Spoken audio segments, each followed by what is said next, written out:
Police બનીને વાહન માલિકને ચોરી કરેલું વાહન પરત આપી રોકડ કરી લેતા એક ભેજાબાજને પોલીસે ઝડપી 7 મોટરસાયકલ કબજે કરી છે। વડોદરા ક્રાઇમ બ્રાન્ચે વાહન ચોરીના બનાવેલો ભેદ ઉકેલવા માટે જુદી જુદી જગ્યાએ વોચ રાખી હતી। જે દરમિયાન ગોલ્ડન ચોકડી પાસે તારાપુરાના ચીખલિયા ગામે રહેતો સંજય હજીરભાઈ વણકર પોલીસને જોઈ બાઇક પર ભાગતા જતા તેને ઝડપી પાડવામાં આવ્યો હતો।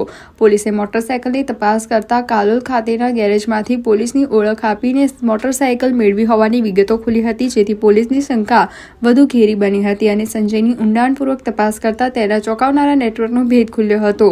ભેજાબાદ સંજય પહેલા વાહન ચોરતો હતો અને ત્યારબાદ પોલીસ ફરિયાદ થઈ છે કે નહીં તે તપાસ કરી જે તે પોલીસ સ્ટેશનનો નંબર ગૂગલ પરથી મેળવી પોતે પોલીસ તરીકે વાત કરતો હતો અને વાહન માલિકોનો નંબર મેળવી લેતો હતો।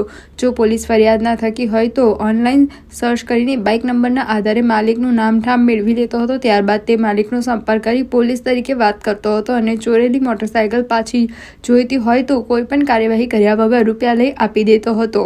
પોલીસના જણાવ્યા અનુસાર સંજયની પત્નીએ પણ તેની સામે કેસ કર્યો છે અને છેલ્લા 1 મહિનાથી તેને વડોદરામાં Sayaji civil hospital, MS university અને અટલાદરામાંથી 3 મોટરસાયકલ ચોરી કરી હોવાની વિગતો ખુલી છે। આ ઉપરાંત તેને આણંદ નડિયાદ ખાતે પણ મોટરસાયકલની ચોરી કરી હોવાની વિગત ખુલતા કુલ 7 મોટરસાયકલ કબજે કરવામાં આવી છે।